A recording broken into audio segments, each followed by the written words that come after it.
ईशान की किडनैपिंग के पीछे जिस इंसान का हाथ है, वो इंसान आप लोगों की ही फैमिली का एक मेंबर है।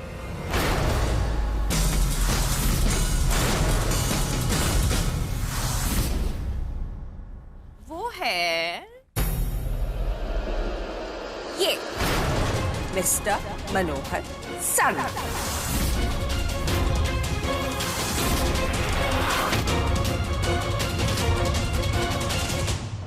आप बोले जा रही हैं? हाँ, आपको पता भी आप किस पे इल्जाम लगा रही हैं? ये मेरे ससुर जी हैं, मेरे पापा जैसे, और ईशान इनका पोता है। क्या मिलेगा इनको ईशान को किडनैप करके? बस यही आता है ना आपको, यही करती हैं आप। हंसते खेलते परिवार की जिंदगी बर्बाद कर दो मत। यानी कौन सी ऐसी फ्रस्ट्रेशन है जो आज आके हमारे परिवार पे निकलती? क्या खुशी मिलती है आपको, बताइए। मुझे अच्छी तरह से पता था कि आप लोग मेरी किसी भी बात पर विश्वास नहीं करेंगे, इसलिए स्पेशली मैं इस बार प्रूफ के साथ यहाँ पर आई। मिस्टर कंवलजीत संधू। संधू जी आइए ना।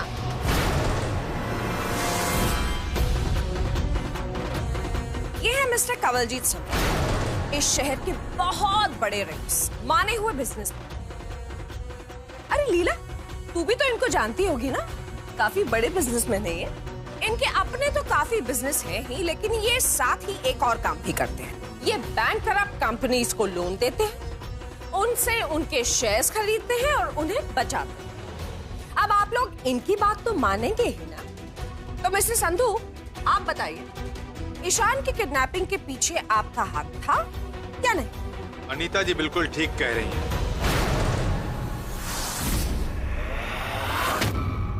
ये सारा प्लान मेरा ही था।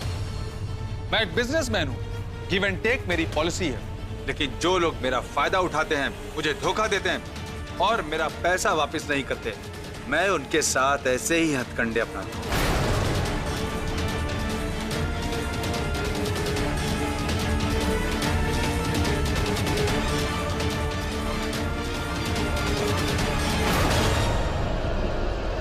चार साल का बच्चा है,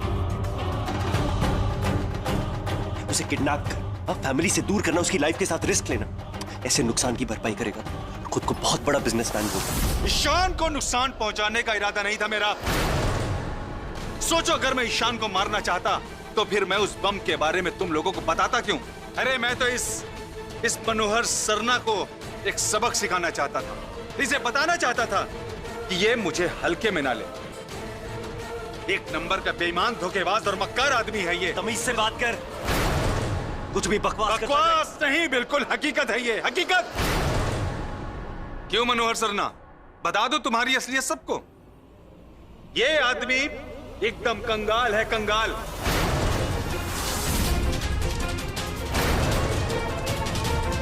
मैंने इसे लाखों करोड़ों रुपए कर्ज में दिए, लेकिन आज तक एक चवन्नी भी वापस नहीं की इसने मुझे।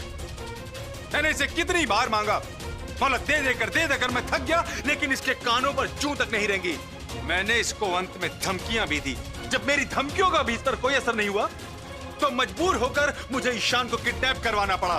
बस, क्या ये सच?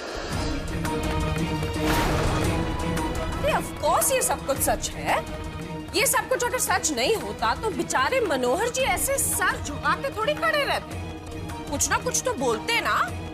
सरना जी, वैसे आपने किया बहुत ही गलत है, अपनी फैमिली से इतना बड़ा झूठ बोला आपने।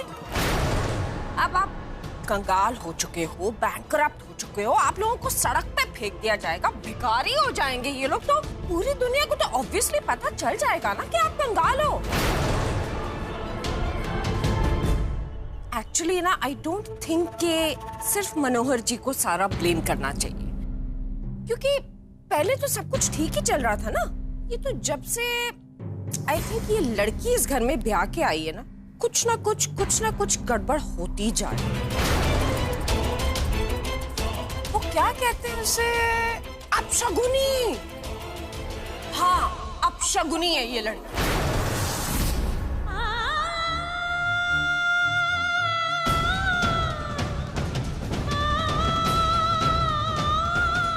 गॉड, मैंने अपनी यूवी की शादी इससे नहीं होने दी, नहीं तो हम लोग भी सड़क पे आ जाते।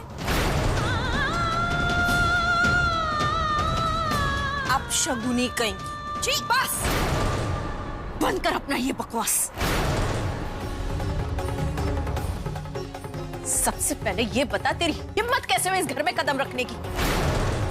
और तेनों किसने हक दिया मेरी समधी को इस तरह से बेइज्जत करने के लिए? मनोहर जी, ये लोग क्या कह रहे हैं? आप चुपचाप क्यों खड़े हैं? ये संधू जी क्या कह रहे हैं? हाँ, बंद कीजिए इनका मुंह, कह दीजिए ये सब गलत है।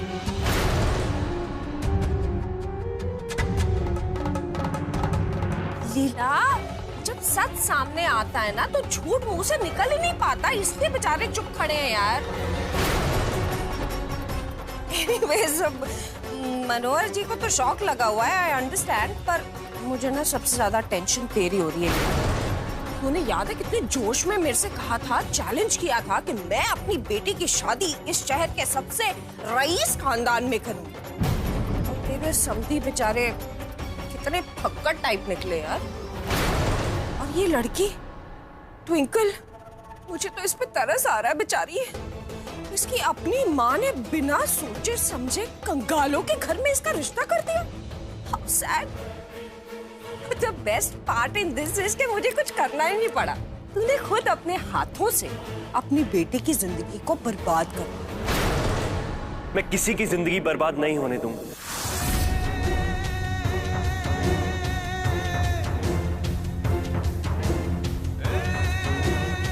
मुसीबतें किस पे नहीं आती, हर परिवार पे आती। वक्त हमेशा अच्छा नहीं होता, जैसे अच्छा वक्त गुजर जाता है वैसे ही बुरा वक्त भी कट जाए।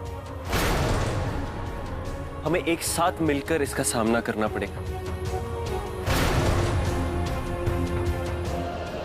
मैं आपसे वादा करूं, आपकी एक एक पाई चुका दूं। मुझे मेरे पैसे अभी चाहिए। देखिए, हमारे पास पैसे होते तो बात यहां तक नहीं पहुंचती। समझने की कोशिश कीजिए प्लीज। फिलहाल मेरे पास कुछ सेविंग्स है, आप वो ले लीजिए। मुझे थोड़ा वक्त दे दीजिए, मैं आपके सारे पैसे लौटा दूं। आप लोगों को वक्त देकर मुझे सिर्फ धोखा ही मिला है। मनोहर सरना ने बहुत वक्त लिया है मुझसे।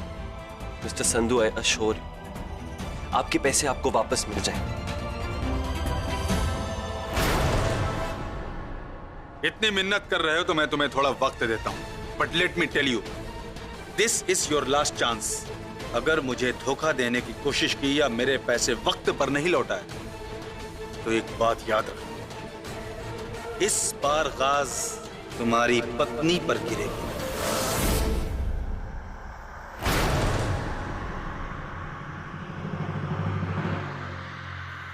ऐसा मैं होने नहीं दूंगा।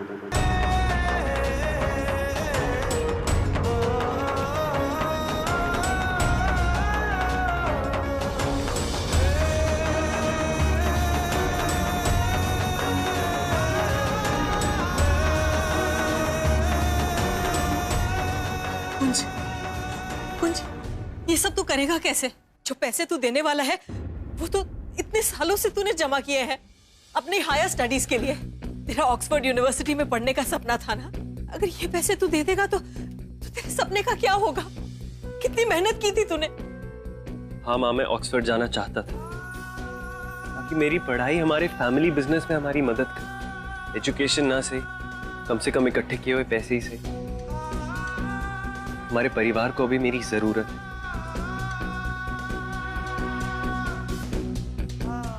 How cute.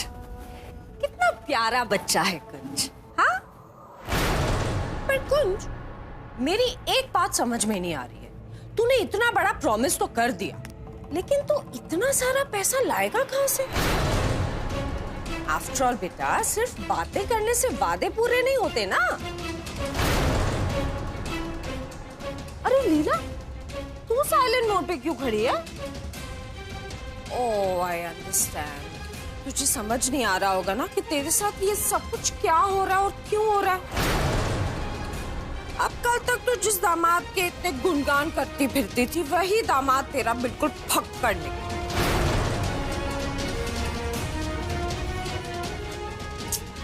आई अंडरस्टैंड तेरे दिल पे क्या बीत रही होगी। पहले तेरी बेटी और अब तेरा ये दामाद, धोखे ही धोखे। अपना अपना नजरिया होता है अनीता, वैसे भी धोखा नजरों का ही होता है। जो मैं देख रही हूं ना, वो तो जिंदगी भर नहीं देख सकती। अरे पैसा क्या चीज है, हाथों की मैल है, आंधा जांधा रहता है। इंसान की असली परख मुसीबत के वक्त होती है। जो इंसान बुरे वक्त में भी जिंदगी से लड़ने का जज्बा रखे, ऐसे लोग बहुत कम होते हैं। मैंने पहले से ही पता था कि मेरा दामाद नहीं, मेरा बेटा हीरा है। और आज ये बात फिर से साबित हो गई है कि मैंने अपनी कुड़ी दे वास्ते असली हीरा चुना है। हीरा जिसकी परख तेनों कभी हो ही नहीं सकती। ऐसा जीवन साथी मेरी कुड़ी को कभी मिल ही नहीं सकता था। तू अच्छी तरह से जानती है कि बातें बातें ही होती हैं यार। रियल लाइफ तो क्या होती है ये तू भी जानती है। बस अब तो ये देखना है कि तेरी बेटी इस गरीबी को कैसे मैनेज करती है। ना बंगला, ना गाड़ी, ना पैसा, ना नौकर चाकर, कुछ भी नहीं, टोटल गरीबी। एनीवेज, आप लोगों को आपकी नई गरीब लाइफ मुबारक हो। मैं चलती। नमस्ते। नमस्ते।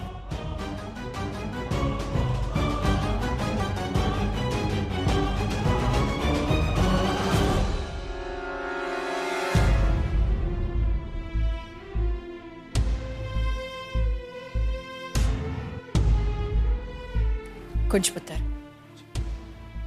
तो चिंता ना कर, रब है ना, वो सब देख रहा है। तू सिर्फ भरोसा रख, वो सब ठीक कर देगा पुत्र। तो हिम्मत मत हारना बस। ना पुत्र।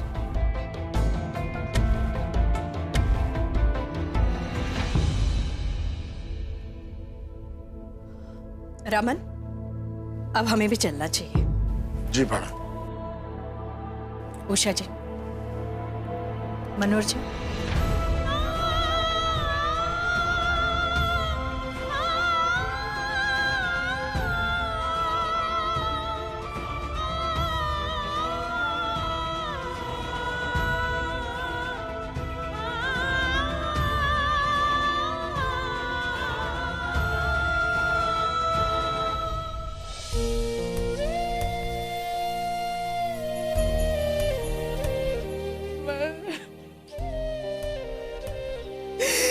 ये सब मेरे ट्विंकल के साथ क्यों हो रहा था रमन? अभी तो वो बच्ची है रमन, उसकी उम्र नहीं है सब कुछ सहने के लिए। उसे राजकुमारी की तरह पाला, एक शहजादे जैसा दामाद भी ढूंढा उसके वास्ते, लेकिन एक अच्छा कार नहीं ढूंढ पाई रमन में उसके लिए। फेल हो गई रमन। अब कैसे संभाल पाएगी वो अपने आप को रमन? कैसे संभाल पाएगी इस परिवार को? क्या होगा मेरी बच्ची के साथ रमन? अरे कुछ नहीं होगा, सब कुछ ठीक हो जाएगा। वाहिगुरु है ना, उस पर भरोसा रख, वो सब कुछ संभाल लेंगे, सब कुछ। चल कर, चल बैठ, चल चल ना, चल। क्यों छुपाया हमसे डैड? इतनी बड़ी बात बता देते तो एटलीस्ट शायद हम आपके किसी काम आ जाते, कुछ हेल्प कर सकते थे। बात इतनी सीरियस कैसे हो गई? कुंज, अपने पापा से क्या पूछ रहे हो? जवाब तो तुम्हारे पास ही है। ये सब जो कुछ भी हो रहा है ना, हमारे परिवार को जो भी प्रॉब्लम सहनी पड़ रही है, ये सब इस ट्विंकल की वजह से है। जिस दिन से इस लड़की ने तेरी जिंदगी में कदम रखा है, हमारे खानदान को बस मुसीबतें ही मुसीबतें झेलनी पड़ रही हैं। पहले तुझ पर जानलेवा हमला, फिर ईशान का किडनैपिंग, और अभी इतना बड़ा लोन। सब इस ट्विंकल की वजह से हो रहा है। अनीता जी ठीक कह रही थी, ये लड़की है ही अपशगुनी। जिस दिन से इस घर में आई है, बस अपशगुन होता ही जा रहा है, होता ही जा रहा है।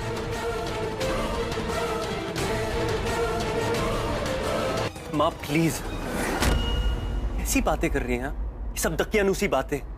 आप जानती कि मैं इन सब बातों में विश्वास नहीं करता। मैं सही कह रही हूँ कुंज। देख, पहले तो सब कुछ ठीक चल रहा था ना। जिस दिन से ये लड़की आई है सब कुछ गलत होता ही जा रहा है। माँ, बिजनेस में इतना बड़ा लॉस एकदम नहीं होता। जाहिर सी बात है कि ये सब बहुत पहले से चलता आ रहा है। हमें पता अब चल रहा है। उसमें ट्विंकल की क्या गलती? उसने क्या किया? और ये सब अपशगुन एंड ऑल वाले टॉपिक ना अब इस घर में नहीं होंगे। मुझे बिल्कुल नहीं पसंद। प्लीज।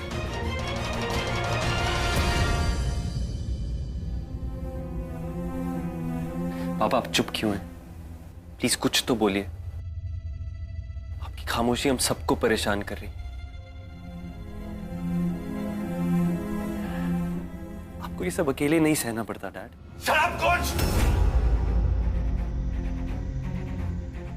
कब से देख रहा हूं तुम बोले जा रहे हो। तुम मेरी मदद करोगे। जिसे खुद ठीक से उठना बैठना नहीं आता वो मुझे सिखाया कि बिजनेस कैसे करना है। तुम समझते क्या हो अपने आप को? तुम्हें इतनी अकल आ गई है कि मुझे क्या बिजनेस डिसीजंस लेने हैं ये बताओगे तुम? मेरा वो मतलब नहीं। Shut up Kunj and don't interrupt मी। जितने भी बिजनेस डिसीजंस लिए ना मैंने तुम्हारे लिए लिए, तुम सबके लिए लिए, ताकि तुम सबका लाइफस्टाइल, शान और शौकत की जिंदगी ये सब मेंटेन रहे। ये गाड़ियां, ये घर, ये नौकर चाकर, ये कपड़े, इस सब के लिए मैंने ये बिजनेस डिसीजंस लिए। समझे तुम? मनोहर सरना हूं मैं। मनोहर सरना। बाहर सोसाइटी में मेरा रुतबा है, स्टैंडिंग है। अकेले मैंने ये बिजनेस एम्पायर खड़ा किया सारा। और आज मुझसे अगर कुछ गलत फैसले हो गए तो तुम मुझसे सवाल पूछोगे। डैड, मैं आपके डिसीजंस पे क्वेश्चन नहीं कर रहा। मैं सिर्फ इतना कह रहा हूं कि आप अगर मुझे बता देते तो मैं आपकी हेल्प कर सकता था। बेटा हूं आप, एक बार ट्रस्ट करके तो देखते। कुछ मैं तुम पे ट्रस्ट करूं? पहले इस लायक बनो कि मैं तुम्हें ट्रस्ट कर सकूं, समझे तुम? और मुझे ना तुम्हें एक्सप्लेनेशन देने की कोई जरूरत नहीं है। मैं जानता हूं मैं किस सिचुएशन में हूं और इस सिचुएशन से कैसे निकलना है ना, यह भी मैं अच्छी तरह जानता हूं। समझे तुम? तुम्हें कुछ करने की जरूरत नहीं है। और इसके बाद ना तुम मुझसे कोई सवाल नहीं पूछोगे। Is that understood?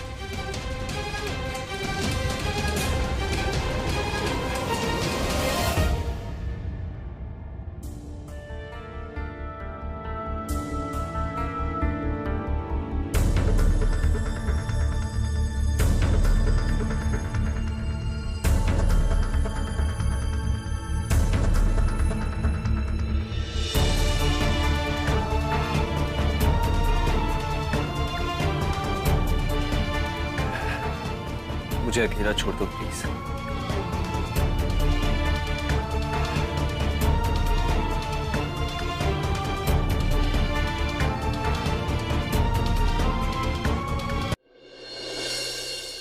कुछ ही पलों में सब कुछ बर्बाद हो गया। तेरे पापा का बिजनेस, ये घर, कुछ भी हमारा नहीं रहा। हम अपने ही घर में किसी और के एहसान तले रह रहे हैं। हम तो बर्बाद हो गए। माँ, और तू माने या ना माने, चाहे तू मेरी बातों को दकियानूसी कहे, मैं तुझे बता रही हूं ये सब उस ट्विंकल की वजह से हुआ है। वो लड़की है ही अपशगुनी। परसों करवा चौथ है और तुम देख लेना, ये लड़की तेरे लिए व्रत भी नहीं रखेगी। मॉडर्न ख्यालात की है ना, साफ इनकार कर देगी। अरे जब रस्मों का मजाक उड़ाकर उन्हें ढंग से निभाया नहीं जाता तो परिवार फल फूल नहीं सकता। उसकी इन्हीं आदतों की वजह से तो हमारे घर पर ये मनहूस छाया पड़ा है। कैसी बातें कर रही हैं आप? सुनिए खुद को, क्या बोल रही हैं? मनहूस छाया, अपशगुन एंड ऑल दैट। हमारी जो आज हालत, जो फाइनेंशियल कंडीशन है हमारी, उसकी जिम्मेदार ट्विंकल नहीं। ये आप अच्छे से जानती हैं। फिर क्यों उसे ब्लेम कर रही हैं? कब तक हम खुद की गलतियों का ब्लेम दूसरों पर डालकर खुश होते रहेंगे? और रही बात करवा चौथ की, तो मुझे फर्क नहीं पड़ता वो मेरे लिए व्रत रखे या ना रखे। मैं कभी उसे किसी चीज के लिए फोर्स नहीं करना चाहता। इनफैक्ट उसे वो करना चाहिए जिसमें उसे खुशी मिले।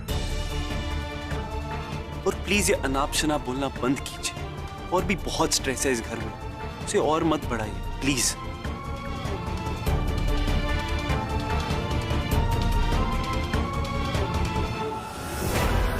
मम्मी जी को लगता है कि मैं ये व्रत नहीं रख पाऊंगी, लेकिन मैं ये व्रत रखकर साबित करूंगी कि भले ही मेरी सोच मॉडर्न हो, लेकिन मैं अपनी संस्कृति और संस्कारों से जुड़ी हुई हूँ।